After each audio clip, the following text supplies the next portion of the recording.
Ustoz, opam jiyanimga sunnat to'y qilishyapti. Menga ot ilib qo'yishdi. Harakat bo'lmas ekan. Qatta olaman, pulim yo'q. Ustoz ishotda xavotir olma. Mana shu tuxumni aborot qilib senga ot olamiz. Ishni nimadan boshlaymiz? Ishni birinchi tuxumga Filippina bayrog'ini chizishni boshlaymiz. Keyin nima qilamiz tuxumni? Keyin Amaka rostdan film tuxumimi? rostdan o'sha tankaga zo'r tanka ochadi. Narxi pul? $100. Hozir chiqib beraman. Keyin $100 nima qilamiz? $100 ga arzon dak olamiz. Pixiga lezbo qo'yamiz, urishtiramiz. Zo'r ekan, yoritib tashladi-ya.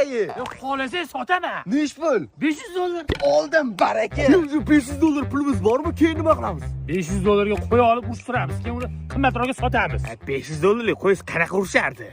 Yo'li bor. Ko'tiga garindori tiqamas, zo'r urishadi. Ha, ko'ti qiziganida alami kelib zo'r urishar ekanda, ustoz. Tayyor qo'y bor.